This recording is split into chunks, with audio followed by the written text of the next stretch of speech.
नमस्कार मित्रों, कैसे हैं आप सब लोग। आज हम रिवाइज करेंगे science and technology June month. हम अपनी करंट अफेयर रिवीजन सीरीज चला रहे हैं। आज उसमें साइंस एंड टेक्नोलॉजी का पार्ट 2, ठीक है। तो इसमें आज पहली न्यूज़ हमारे पास है chikungunya. Institute of life science, जो कि भारत का एक प्रीमियर इंस्टीट्यूट है, उसके वैज्ञानिकों ने एक एंटीबॉडीज़ का निर्माण किया है। चिकनगुनिया जो इन्फेक्शन होता है उसके लिए एक एंटीबॉडी जो होती है उसका निर्माण हमारे वैज्ञानिकों ने किया है। जो वायरोलॉजिस्ट होते हैं, जो डॉक्टर सौम्या चक्रवर्ती थी, वायरोलॉजिस्ट वो लोग होते हैं जो वायरस संबंधी अध्ययन करते हैं, रिसर्च करते हैं, उनको वायरोलॉजिस्ट बोलते हैं, वायरोलॉजिस्ट, ठीक है। अब चिकनगुनिया के बारे में हमने बात की कि इसकी एक एंटीबॉडी का निर्माण कर लिया गया है और ये पहली बार हुआ है कि चिकनगुनिया के एंटीबॉडी का निर्माण करने में सफलता पाई गई है। तो इंस्टीट्यूट ऑफ लाइफ साइंस के द्वारा ये सफलता पाई गई है, ठीक है। अब चिकनगुनिया है क्या? चिकनगुनिया एक वायरल डिसीज़ है, ठीक है।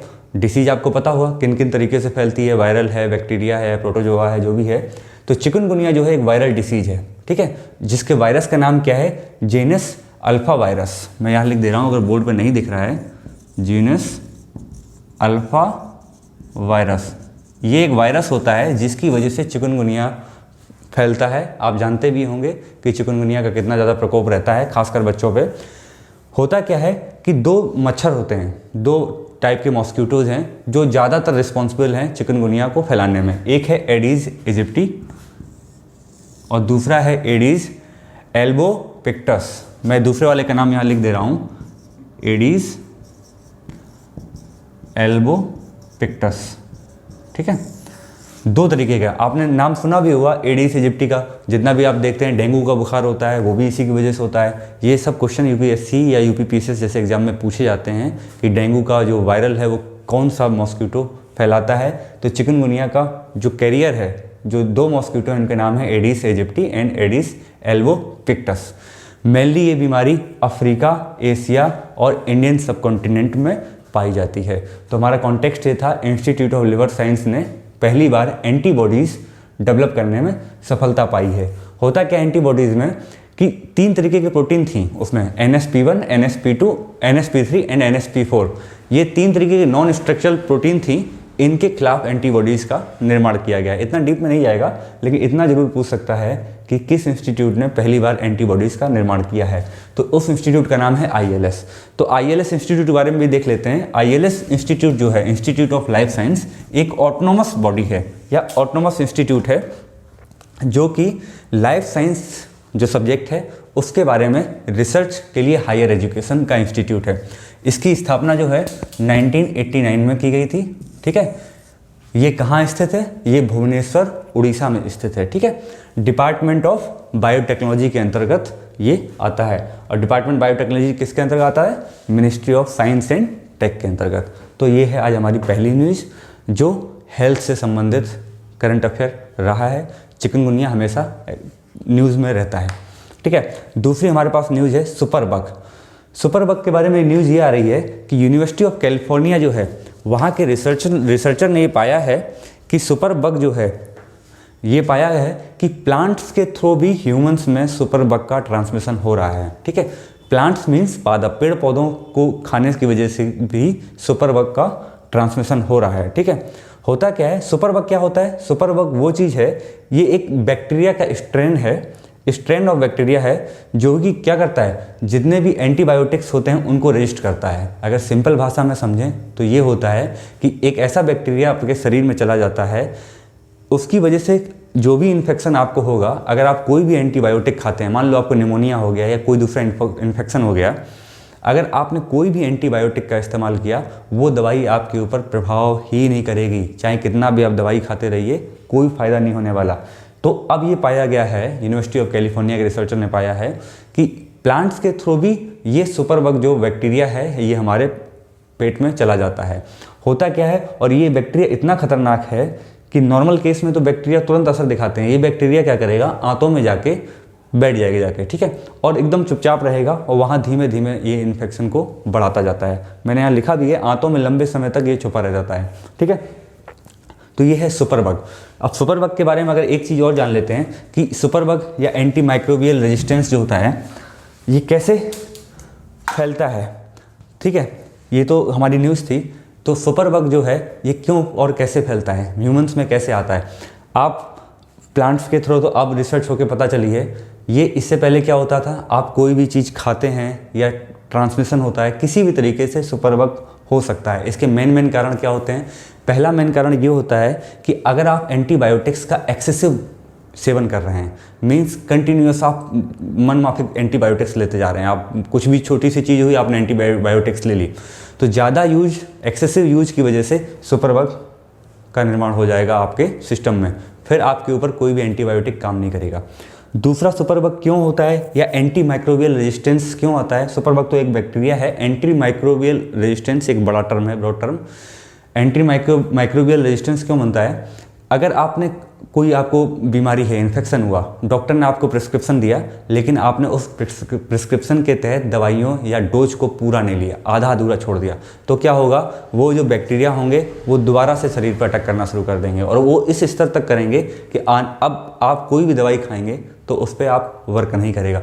और क्या कारण होता है सुपर बग या एंटी माइक्रोबियल रेजिस्टेंस बनने का, सैनिटेशन, साफ़ सफाई, स्वच्छता नहीं रहती, इसकी वजह से होता है। अस्पतालों में अगर प्रिवेंटिव कंट्रोल मेजर्स नहीं है तो वो ट्रांसमिट हो जाएगा। तो या फिर सैनिटेशन, जैसे सफाई वगैरह जहाँ कहीं हो रहा, पानी नाले वगैरह में अगर वो बैक्टीरिया पहले से पाया गया है और प्रॉपर तरीके से सफाई नहीं हुई, वो पानी कहीं से जाके अपने स्वच्छ पानी में आ गया तो भी ये ट्रांसमिट हो जाएगा। तो ये बड़ा ख़तरनाक है और ये पब्लिक हेल्थ के लिए बहुत ही ज़्यादा परेशानी करने वाला है। ठीक है, तीसरी हमारे पास जो न्यूज़ है ये इसके बारे में हम कहेंगे foot and mouth disease and brucellosis. ये बहुत इंपॉर्टेंट है, फुट एंड माउथ डिसीज़।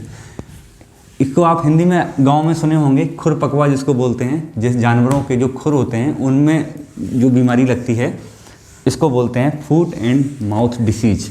ठीक है, एंड ब्रूसेलोसिस। हुआ क्या है, कैबिनेट ने, भारत सरकार जो कैबिनेट होती है उसने एक योजना बनाने का प्रस्ताव रखा है जिससे इन दो बीमारियों पर लगाम लगाया जा सके या उसको कंट्रोल किया जा सके। तो फुट एंड माउथ डिसीज, मैं यहाँ लिख दे रहा हूँ, फुट एंड माउथ डिसीज। इसके बारे में क्या है, ये बहुत ही कॉमन है, किसमें, लाइव स्टॉक में, जो पशु या जानवर होते हैं जैसे गाय, बैल, बकरी, भेड़, इनमें बहुत ही ज़्यादा ये कॉमन होता है। और दूसरी बात ये एक वायरल डिसीज़ है। ये जानना बहुत ज़रूरी होता है कि कौन सी बीमारी वायरल डिसीज़ है या बैक्टीरिया की वजह डिसीज़ है। तो ये वायरल डिसीज़ है।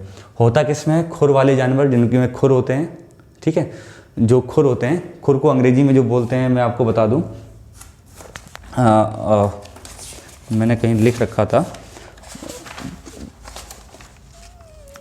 खुर को जो है, हाँ, खुर को जो बोलते हैं वो होता है क्लोवेन हुफ्ड।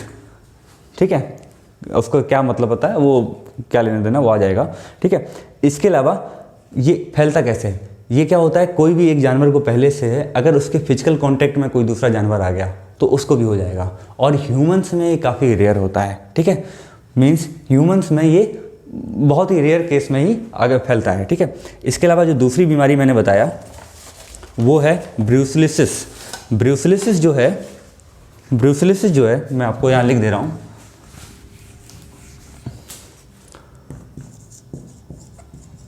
ब्रूसेलोसिस। ये भी ज़्यादातर जो है ये किस में होता है, ये कैटल्स में होता है, भेड़ बकरी इन सब में पाया जाता है ज़्यादातर। और ये लेकिन बैक्टीरिया के द्वारा होता है, ये इंपॉर्टेंट चीज़ है। इसका इन्फेक्शन जो है वो बैक्टीरिया के माध्यम से होता है। ठीक है, बैक्टीरिया के माध्यम से होता है।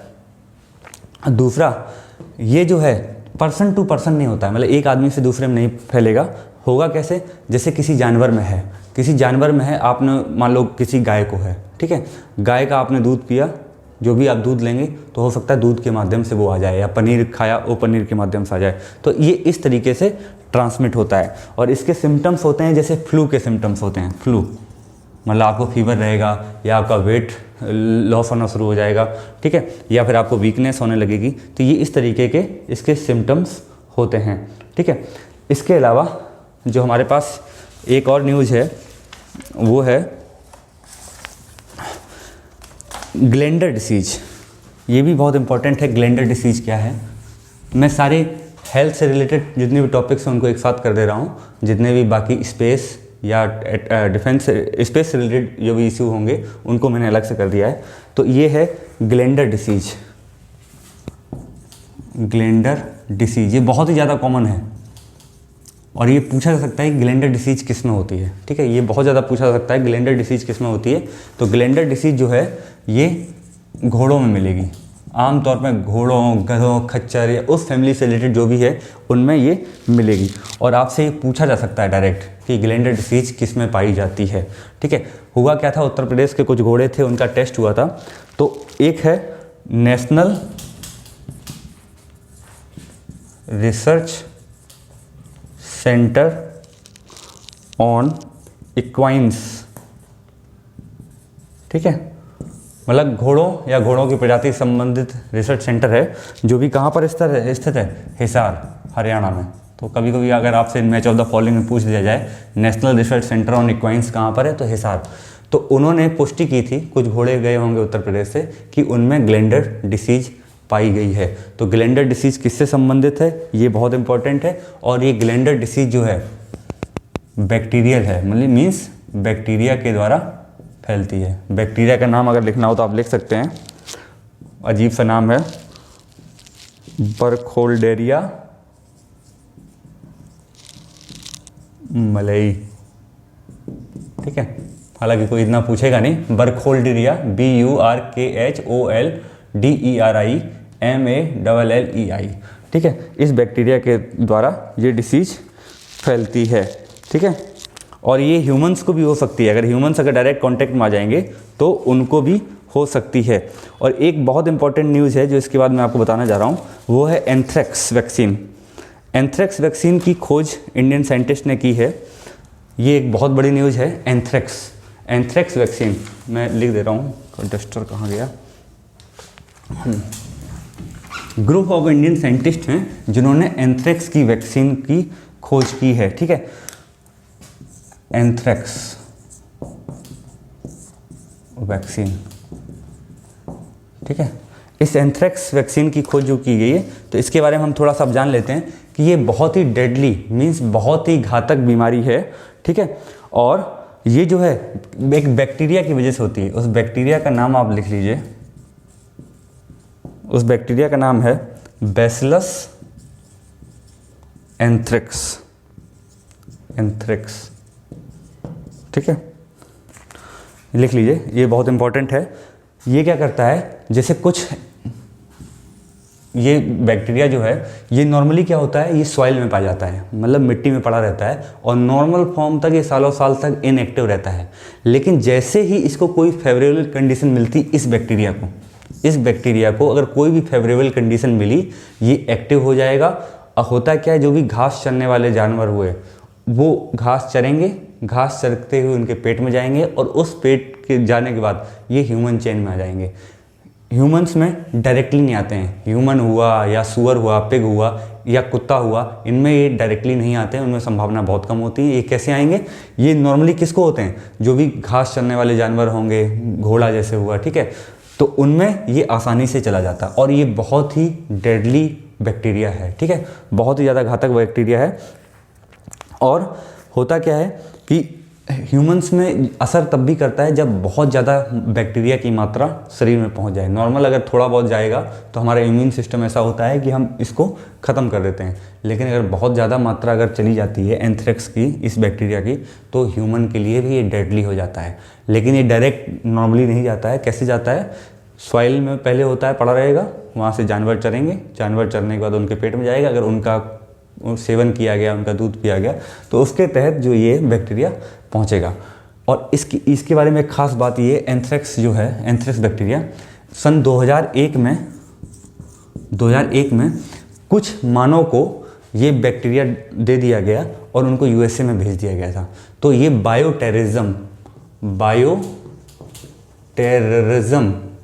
मीन्स जैव आतंकवाद की घटना थी, जिसकी वजह से दुनिया में बहुत ही ज़्यादा उथल पुथल हुई, बहुत ज़्यादा चर्चा हुई, क्योंकि जैव आतंकवाद का ये प्रयोग शुरू हुआ था। मीन्स ह्यूमन के अंदर ये बैक्टीरिया डाल दिया गया और वहाँ की सोसाइटी में भेज दिया गया अमेरिका की, जिससे क्या हो वहाँ पर ये बैक्टीरिया बढ़े। तो जैव आतंकवाद की घटना हुई थी एंथ्रेक्स वैक्सीन की, इसलिए ये बहुत ज़्यादा इम्पॉर्टेंट है। हमने हेल्थ से रिलेटेड सारी घटनाएं कर ली, अब हम करेंगे स्पेस या साइंस से रिलेटेड और चीज़ें। हमने मेडिकल से रिलेटेड सारी चीज़ें देख ली, अब हम बात करते हैं साइंस या इससे रिलेटेड। तो पहली न्यूज़ हमारे पास साइंस से रिलेटेड है युविका। युविका युविका का फुल फॉर्म है युवा वैज्ञानिक कार्यक्रम। युवा वैज्ञानिक कार्यक्रम, ठीक है। पूछा जा सकता है युविका क्या है? युवा वैज्ञानिक कार्यक्रम, इसको इसरो द्वारा लॉन्च किया गया है। इसरो क्या करेगा, ऐसे बच्चे जो क्लास 9th पास कर लिए हैं और 10th में जाने वाले हैं, ठीक है, उनको गर्मियों की छुट्टी में 2 हफ्ते के लिए इसरो अपनी जो लैब होती है, रिसर्च लैब, वहाँ बच्चों को ले जाएगा। क्या करेगा, पूरे वर्ष देश भर से 108 बच्चों का चयन करेगा, सारे राज्य और यूटी मिला के। हर एक राज्य या यूटी से 3 बच्चों को चयन किया जाएगा, फिर 108 बच्चों को अपने यहाँ लैब में रखेगा 2 हफ्ते तक। क्यों करेगा? इसलिए करेगा ताकि बच्चों के अंदर स्पेस से रिलेटेड जो गतिविधियाँ होती हैं उनके प्रति आकर्षण हो, जिससे वो आगे जाके इस स्पेस के एक्सप्लोरेशन के क्षेत्र में रुचि दिखाएं, साइंस के बारे में अभिरुचि पैदा हो। तो इसकी वजह से एक प्रोग्राम युविका शुरू हुआ है। अब यूपीएससी क्वेश्चन बना सकती है कि युविका प्रोग्राम क्या है, बच्चों की ट्रैफिकिंग से रिलेटेड है, या बच्चों को साक्षर बनाने के लिए है, या बच्चों में स्पेस रिलेटेड जो गतिविधियां हैं उनके प्रति आकर्षण पैदा करने के लिए है। तो आप ऑप्शन लगा के आएंगे स्पेस रिलेटेड जो भी अट्रैक्शन पैदा करना है या जागरूकता पैदा करनी है। जागरूकता तो नहीं बोलेंगे, ये बोलेंगे कि हम कैसे भी उनको उसकी तरफ अट्रैक्ट करें, स्पेस रिलेटेड गतिविधियों की तरफ। तो इसके लिए युविका कार्यक्रम शुरू किया गया है, किसके द्वारा?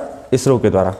अब अगली खबर हमारे पास है कि हमारे एक रोबोट, बम्बल रोबोट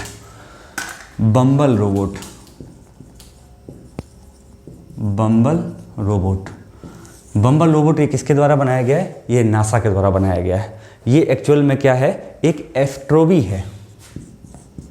एस्ट्रोबी हिंदी में लिखेंगे एस्ट्रोबी। एस्ट्रोबी क्या होते हैं? जैसे नाम से ही पता चल रहा है, ये क्या करते हैं? एक फ्री फ्लाइंग रोबोट हैं। कैसे? फ्री फ्लाइंग, ये मुक्त रूप से उड़ सकते हैं, फ्री फ्लाइंग रोबोट। और इनकी खास बात ये है कि सेल्फ पावर, ये अपनी खुद की पावर से काम करते हैं, इनको बाहर से पावर की जरूरत नहीं पड़ती, ये अपनी खुद की पावर से काम करते हैं। तो क्या है, बाहर से जो पावर होगी उसको नहीं लेना पड़ेगा। तो ये एस्ट्रोबी हैं और इनको नासा ने यूज किया है। जैसे जो भी आने वाले समय में मार्स और जो भी मून पे जो मिशन होने वाले हैं उनमें इनका उपयोग किया जाएगा। तो ये रोबोट हैं, तो रोबोट ये क्या करेंगे? रोबोट ये जो हैं वो जीरो ग्रेविटी या माइक्रो ग्रेविटी जो स्पेस में होती है वहाँ पर जो भी रिसर्च काम चल रहे हैं वहाँ पर ये जाएंगे और ये किसी भी दिशा में रोटेट कर सकते हैं, मूव कर सकते हैं। जो इंटरनेशनल स्पेस स्टेशन में जो हमारे अंतरिक्ष वैज्ञानिक हैं या एस्ट्रोनॉट हैं उनके साथ ये काम करेंगे, ठीक है। इसके साथ एक न्यूज़ ये है कि बम्बल जो रोबोट है इसके साथ एक रोबोट भेजा गया था, हनी और बम्बल रोबोट दोनों एक साथ भेजे गए थे और इन्होंने काम करना शुरू कर दिया है। ये जून महीने की घटना है और जुलाई महीने में एक रोबोट क्वीन भेजा जाना था, अब तो भेजा भी जा चुका है। तो बम्बल, हनी और क्वीन 3 एस्ट्रोबी हैं, ठीक है, जिनको नासा के द्वारा लॉन्च किया गया है। ये क्या करेंगे? स्पेस में जो स्पेस एस्ट्रोनॉट हैं उनकी मदद करेंगे और स्पेस में ये फ्री मूव कर सकते हैं। एस्ट्रोबी क्या है? फ्री फ्लाइंग रोबोट है जिनको कोई भी एक्सटर्नल पावर की ज़रूरत नहीं पड़ती है। होपफुली आपको ये चीज़ समझ में आ गई होगी। दूसरा हमारे पास एक न्यूज़ है क्यूरियोसिटी मिशन, मैं बोर्ड पे लिख दे रहा हूँ, क्यूरियोसिटी मिशन। देखिए क्यूरियोसिटी मिशन के बारे में क्या है, अभी जानकारी आई है कि इसने क्या है, ये नासा के द्वारा भेजा गया मिशन था। ये 2012 में भेजा गया था, ठीक है। कहाँ भेजा गया था? ये भेजा गया था मंगल ग्रह पे, मंगल ग्रह पे। और इसने अभी एक फाइंडिंग दी है जून में कि मार्स पर मीथेन के बड़े भंडार हैं। अब मीथेन के बड़े भंडार हैं, इससे हमें क्या जानकारी मिलती है कि मार्स पर मीथेन है, मार्स पर मीथेन है। तो इससे वैज्ञानिक ये अनुमान लगा रहे हैं कि मार्स पर मीथेन आई कहाँ से होगी। मीथेन नॉर्मली कहाँ से आती है, या तो कोई लिविंग ऑर्गेनिज्म रह रहा हो, ठीक है, या तो वहाँ माइक्रो ऑर्गेनिज्म होंगे जो अपनी अभिक्रियाओं से मीथेन छोड़ते होंगे। मीथेन अगर है वहाँ पर इतनी भारी मात्रा में, तो या तो वहाँ पर कोई माइक्रो ऑर्गेनिज्म है, छोटे छोटे जीव हैं जो अपनी अभिक्रियाओं के माध्यम से मीथेन को छोड़ रहे हैं, या फिर क्या होगा, रॉक, चट्टान होगी प्लस वाटर, चट्टान प्लस वाटर अपनी मिल के क्रियाओं के माध्यम से मीथेन का निर्माण कर रहे होंगे। तो इससे हमें क्या पता चल रहा है, वैज्ञानिक अनुमान लगा रहे हैं या तो वहाँ पर कुछ जीवन की संभावना हो सकती है, या फिर रॉक और वाटर, चट्टान या पानी होगा वहाँ पर। इसकी वजह से ये न्यूज में था। क्यूरोसिटी मिशन पूछा जा सकता है क्या है, ये नासा के द्वारा 2012 में लॉन्च हुआ था और इसने बताया है कि मीथेन क्यों हो सकती है, मैंने आपको डिटेल में बता दिया है, ठीक है। इसके अलावा एक हमारे पास न्यूज़ जो है वो है, इसके अलावा हमारे पास एक न्यूज़ है L9859b, ठीक है। इसके बारे में हम डिस्कस कर लेते हैं जल्दी से। L9859b ये क्या है, L9859b एक्चुअली है क्या, नासा के द्वारा एक मिशन भेजा गया है, टेस क्या है, टेस का फुल फॉर्म लिख दीजिए, ट्रांजिटिंग एक्सोप्लैनेट सर्वे सैटेलाइट मिशन, ठीक है।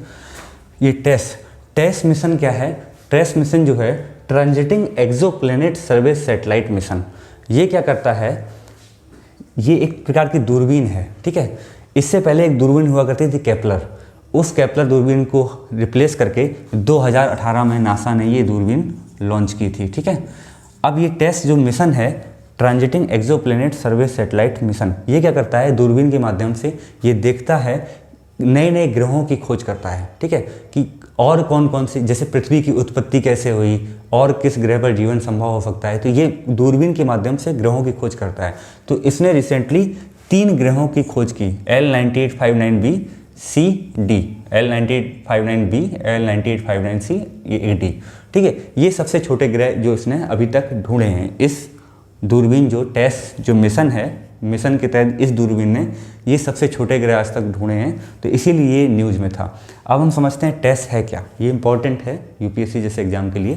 ट्रांजिटिंग एक्सोप्लैनेट सर्वे सैटेलाइट, ट्रांजिटिंग एक्सोप्लैनेट क्या होते हैं, बहिर्ग्रह मतलब क्या, हमारे सोलर सिस्टम के बाहर जो भी तारे हैं, जैसे सूर्य भी एक तारा है, उसी तरह हमारे सोलर सिस्टम के बाहर जो भी स्टार्स हैं, उनके आसपास जो ग्रह प्लेनेट रिवॉल्व कर रहे हैं, उनके बारे में जानकारी लेना, ठीक है, जानकारी जुटाना। तो ये क्या है, ये 2 वर्षों से 2018 में लॉन्च किया गया था, लगातार 18-19 2 सालों से कंटिन्यूस एयर स्काई मीन्स बोलते हैं ऑल स्काई सर्वे कर रहा है, पूरे स्काई का सर्वे कर रहा है और ग्रहों की खोज कर रहा है कि कौन कौन से ग्रह मौजूद हो सकते हैं। इसका मैंने आपको एम बता ही दिया है कि कैसे पृथ्वी की उत्पत्ति हुई, कहाँ जीवन संभव हो सकता है, इसके बारे में जानकारी जुटाता है, ठीक है। अब आता है ट्रांजिट का मतलब क्या होता है। ट्रांजिट का मतलब ये होता है कि ये पता कैसे करता है, मैं आपको सिमिलर से बता दूं ट्रांजिट का मतलब होता क्या है। जैसे मान लो ये तारा है, हमारा सूर्य यहाँ कहीं है, ये एक तारा है, हमारा सूर्य मान लो यहाँ पर है, उसको हटाओ, दिखेगा नहीं आपको, ये एक तारा है, इसके आसपास क्या होगा, एक कोई ग्रह चक्कर लगा रहा होगा, जैसे हमारे सूर्य के आसपास पृथ्वी लगा रही है, ठीक है। ये हमारा सूर्य है, ये हमारी पृथ्वी, हम यहाँ पृथ्वी बैठे हैं, ठीक है। ये मान लो इसका एक ग्रह इसके साथ चक्कर लगा रहा है, हमने अपनी दूरबीन से यहाँ से देखा, ठीक है। तो होगा क्या, जैसे ही ये चक्कर लगाते लगाते यहाँ पहुँचेगा तारे के सामने, तो ये दूरबीन से जब हम देखेंगे तो हमें इस तारे की परछाई थोड़ी कम दिखेगी, इसकी ब्राइटनेस थोड़ी कम हो जाएगी, तो हमें आइडिया लग जाएगा कि कोई ना कोई ग्रह यहाँ से घूम रहा है, इसके आसपास है। उसी के आधार से हम अंदाज़ा लगाएंगे कि कोई ना कोई ग्रह अभी यहाँ से गुजरा है और हम इस तरीके से ग्रहों की खोज करते हैं, मीन्स ट्रांजिट होते हुए। जैसे ही ट्रांजिट करेगा इसकी ब्राइटनेस यहाँ कम दिखाई देगी, तो इसी हिसाब से ट्रांजिटिंग एक्सोप्लैनेट सर्वे, पूरे स्काई का सर्वे होता रहता है और इस आधार पे हम ढेर सारे ग्रहों की खोज करते हैं। एक अंतिम न्यूज़ जो आज की हम डिस्कस करते हैं वो है पंच मिशन। नासा के द्वारा पंच मिशन भेजा गया है, उस पंच मिशन के बारे में हम डिस्कस कर लेते हैं। पंच मिशन थोड़ा सा बड़ा सा नाम है, पंच मिशन। पंच का फुल फॉर्म लिख दे रहा हूँ मैं यहाँ पे, polarimeter to unify the corona and heliosphere. नाम से पता चल रहा होगा कुछ ना कुछ कर रहे हैं, किसके लिए? कोरोना और हेलियोस्फीयर। ठीक है, ये करते क्या हैं? ये पता करते हैं कि जो फ्लेयर्स हैं, सन फ्लेयर्स हैं, ठीक है, उन पे क्या है कि जो सौर हवाएं होती हैं उनकी गति जो होती है वो अचानक से तेज कैसे हो जाती है, उस चीज़ का अध्ययन करने के लिए पंच मिशन भेजा गया है। न्यूज़ में क्या है, न्यूज़ में ये क्यों है? इंडिया के एक एस्ट्रोफिजिस्ट हैं, भौतिक विज्ञानी हैं, दीपांकर बनर्जी। कौन है? दीपांकर बनर्जी। उनको इस मिशन के लिए चुना गया है। दीपांकर बनर्जी जो है इंडियन इंस्टीट्यूट ऑफ एस्ट्रोफिजिक्स के हैं, उनको इस मिशन के लिए चुना गया है। एक भौतिक विज्ञानी है। ये क्या करेगा? कोरोना जो है, कोरोना के बाद वाले या उसके दूर वाले क्षेत्रों का एक प्रतिबिंब बनाएगा। ठीक है, एक प्रतिबिंब बनाएगा, रिफ्लेक्शन के तौर पे प्रतिबिंब बनाएगा और उसके बारे में वहाँ से अध्ययन किया जाएगा। अब कोरोना के आसपास की चीज़ों का अध्ययन किया जाएगा। कोरोना क्या होती है? कोरोना के बारे में अगर आप जान लीजिए तो सूर्य जो सन है, सन के सबसे बाहरी वाला जो हिस्सा होता है वो उसको बोलते हैं कोरोना। ठीक है, जो सबसे बाहरी वाला हिस्सा होता है उसको कोरोना बोलते हैं। और इसकी खास बात देखते हैं कोरोना के बारे में जो मैं आज पढ़ रहा था, जब भी पूर्ण सूर्य ग्रहण होता है उस समय कोरोना जो होता है उसका कलर क्या होता है? वाइट। ये श्वेत वर्ण मीन्स वाइट कलर का हो जाता है। और इसके साथ साथ एक खास बात बता दूं, इसी कोरोना के अध्ययन के लिए भारत ने भी एक मिशन अपना लॉन्च किया है, उसका नाम है आदित्य L1। बहुत ध्यान से याद रखिएगा, आदित्य L1 बहुत ही ज़्यादा इम्पोर्टेंट मिशन है और ये पूछा भी जा सकता है। ठीक है, होपफुली आप लोगों को ये सारी चीज़ें समझ में आई होंगी और आप इन सब चीज़ों को एंजॉय कर रहे होंगे। ठीक है, जो भी आपके कमेंट हों वो आप, जो भी आपके फीडबैक हों, जो भी आपके सुझाव हों वो आप कमेंट सेक्शन में लिख सकते हैं। ठीक है, होपफुली आपको ये चीज़ें समझ में आ रही होंगी। साइंस एंड टेक्नोलॉजी जून महीने का सारा कवर कर दिया है। अगर कोई न्यूज़ छूट भी रही होगी, बाई चांस, वैसे छूटी तो नहीं है, अगर कोई भी छूट भी रही होगी तो हम उसको मिसलेनियस सेक्शन में कवर कर देंगे। ठीक है, okay, thank you, good night. आपका दिन, आपकी रात, सब कुछ शुभ हो। Thank you.